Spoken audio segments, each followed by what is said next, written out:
Halo standar semua, kembali lagi di channel pembelajaran ini. Kita akan meneruskan bahasan mata kuliah manajemen keuangan kita, di mana kali ini kita akan membahas tentang risk and return.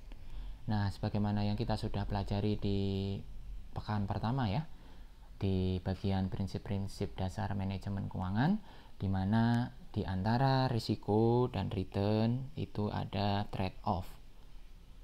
Gitu ya. Maksudnya adalah ketika kita minta return yang tinggi, maka kita juga sebagai investor ya harus mau menerima risiko bisnis yang tinggi. Demikian juga kalau kita tidak mau menerima risiko bisnis tinggi, maka kita juga harus rela mendapatkan return yang rendah gitu. Nah, ini ada trade-off. Nah, return yang dimaksudkan di sini itu adalah return expected. Jadi return yang kita ekspektasikan, yang kita harapkan. Gitu ya. Nah, kalau ada harapan, biasanya kan ada kenyataan. Nah, return yang nyata, return yang real, return yang uangnya benar-benar masuk ke kantong kita gitu ya, kita bisa belanjakan, itu yang disebut dengan realized return. Nah, nanti di sini kita akan menghitung expected return itu, cara mendapatkannya, menghitungnya bagaimana. Realized return itu cara menghitung mendapatkannya juga bagaimana. Begitu. Nah, sebagaimana yang kita pelajari nih, sebagaimana yang kita juga pahami gitu ya, ketika ada harapan, ada kenyataan. Tidak semua harapan itu menjadi kenyataan kan gitu ya. Ada perbedaan atau ada apa ya, kalau di buku itu dinamakan diskrepansi. Jadi apa yang diharapkan itu berbeda dengan kenyataan. Nah, bedanya itu tadi, itu yang disebut dengan resiko. Atau kalau dalam konteks risk and return ini yang disebut dengan risk of return. Nah, nanti juga kita akan pelajari nih bagaimana menghitung risk of return. Jadi, sekali lagi ada expected return yang kita ekspektasikan, kemudian ada realized return, nyata, senyatanya return yang kita peroleh atau real return yang kita peroleh, dan perbedaan di antara expected dan realized itu ada risk of return. Oke, yang pertama kita akan bahas adalah expected return. Ya, expected return ini kita hitung dengan cara begini. Pertama, kita harus mengetahui yang namanya ini, data ini, magnitude state of economic to stock ending price. Jadi kira-kira dampak atau apa ya, perubahan yang terjadi ke instrumen investasi kita gitu ya, atau kalau di dalam contoh Excel ini saham, tapi harusnya untuk instrumen investasi yang lain konsepnya sama. Jadi magnitude atau dampak yang terjadi ke instrumen investasi kita ketika situasi ekonomi itu sedang resesi berapa, sedang biasa-biasa saja, moderate, itu berapa, ketika ekonomi lagi booming juga impactnya berapa. Maksudnya begini, ketika ekonomi resesi seperti di 98 atau di 2008 gitu ya, ini kan ada datanya nih, data historis maksudnya, itu impact, dampak ke instrumen investasi kita itu pastinya kan turun. Nah, turunnya itu berapa persen? Kalau dalam contoh ini disebutkan minus 10%. Demikian juga ketika situasi ekonomi sedang stabil, yang nggak resesi, nggak turun, tapi juga nggak naik, ya sama lah, stabil lah gitu. Nah, itu bisa juga kita dapatkan dari data historis gitu ya. Itu impact ke harga instrumen investasi kita atau harga saham kita itu berapa. Nah, kalau di sini ditentukan atau dihitung 5%. Demikian juga ketika situasi ekonomi booming, lagi growth-nya itu sedang tinggi. Nah, data historis kita ambil, kemudian kita lihat impact ke instrumen investasi kita, dia pastinya akan naik, dan naiknya akan besar. Nah, itu seberapa besar instrumen investasi kita naik dengan growth ekonomi yang sedang tumbuh tinggi, itu kita hitung.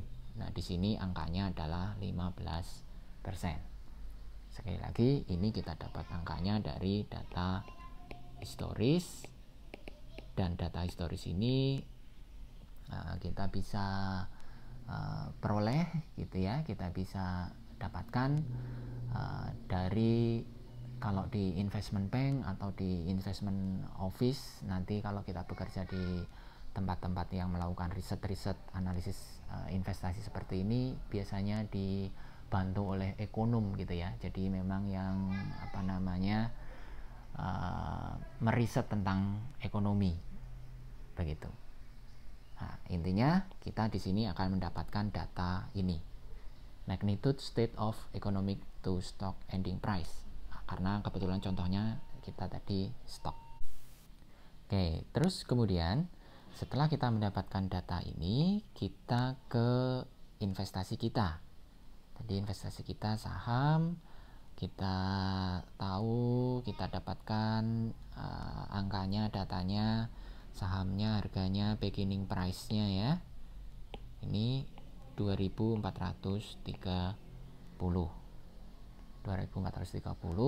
Terus kita masukin data tadi. Ketika ekonomi resesi tadi ya. Ini saham kita akan turun 10%. Ending price-nya maksudnya. Berarti kita hitung di kolom ketiga ini, di ending price. Berarti kita dapatkan 2430 kali 100% tambah minus 10%.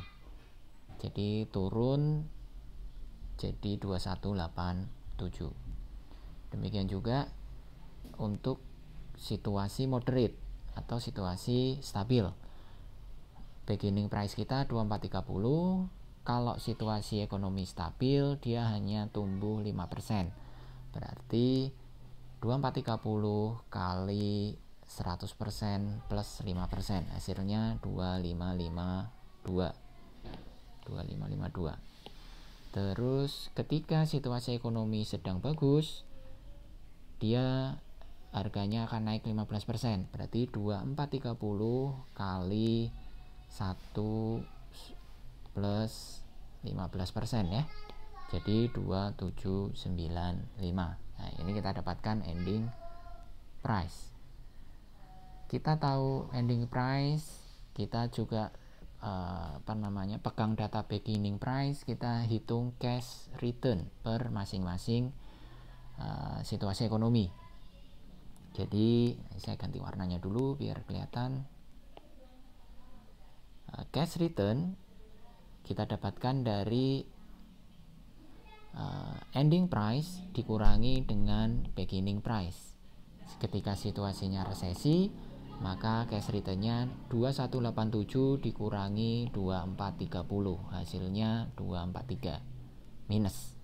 Ketika situasinya moderate, biasa-biasa saja, stabil, 2552 dikurangi 2430, 122. Ketika situasi ekonomi sedang tinggi, 2795, ending price-nya dikurangi 2430, hasilnya 365. Nah, kita dapatkan cash return, kemudian kita bisa hitung rate of return. Nah, saya bedain juga biar gampang diikutin. Rate of return itu sama dengan cash return dibagi dengan beginning price-nya berapa, return-nya berapa kan gitu ya. Tadi untuk situasi resesi kita rugi atau minus 243 per 2430. Jadi rate of return kita 10% minus. Ketika situasi moderate, kita dapat kenaikan return 122 dibagi 2430 itu 5%. Demikian juga ketika high, 365 kenaikannya dibagi 24 30 ketemunya 15%. Nah, ini rate of return berdasarkan masing-masing situasi ekonomi. Berikutnya, ketika kita sudah mendapatkan rate of return dari masing-masing situasi ekonomi ke depan itu kan pilihannya atau kemungkinan kejadiannya ya di antara tiga ini gitu ya, bisa resesi, bisa moderate, bisa high, bisa sedang tumbuh tinggi. Nah, kemudian kita harus hitung probabilitas atau kemungkinan keterjadian ekonomi ke depan itu kalau resesi berapa persen, stabil berapa persen, juga ketika tumbuh tinggi itu berapa persen. Nah, itu yang kita namakan probability of state economic gitu ya. Ini prediksi. Jadi misalnya ini kalau di dalam contoh ini keterjadian ekonomi ke depan diproyeksikan ketika resesi atau situasi resesi itu diprediksikan 20%. Artinya enggak kok situasi ekonomi sekarang lagi bagus gitu ya. Untuk ke depan kayaknya ya bisa jadi resesi tapi enggak besar kemungkinan keterjadiannya, maka diberikan porsi 20%. Demikian juga dan kemudian ketika moderate ini memang kayaknya situasi ekonomi akan begini-begini saja gitu ya, stabil. Maka kemudian diberikan proporsi yang besar 50%. Nah, high growth atau pertumbuhan ekonomi yang tinggi, maka ya dialokasikan sisanya gitu ya. Nah, berarti 100% dikurangi 20 dikurangi 50, 30%. Karena keterjadian itu kan 100% ke depan gitu ya. Kita tadi alokasikan resesi itu 20% keterjadiannya, kemungkinan keterjadiannya. Sedangkan moderate stabil itu kemungkinan keterjadiannya 50% atau kemungkinan besar begitu ya. Dan kemudian kemungkinan keterjadian ekonomi itu tumbuh tinggi 30%. Ini juga kita dapatkan prediksinya, angkanya kita nanti dibantu oleh ekonom gitu ya. Karena kita di sini kan sebagai financial analyst itu mungkin kita tidak meriset atau meneliti dalam tentang hal ini. Sama juga tadi dengan magnitude of state economic tadi. Ini data historis kita gunakan untuk memprediksi ke depan. Nah, ini tadi kita sudah punya data ini, probability of state economic. Untuk menghitung expected return, ini kita kalikan antara probability of state economic per masing-masing situasi gitu ya. Kita kalikan rate of return. Jadi untuk expected rate of return resesi sama dengan 20% kali minus 10% sama dengan minus 2%. Expected return situasi ekonomi moderate itu 50%, kita kalikan 5% sama dengan 2,5%.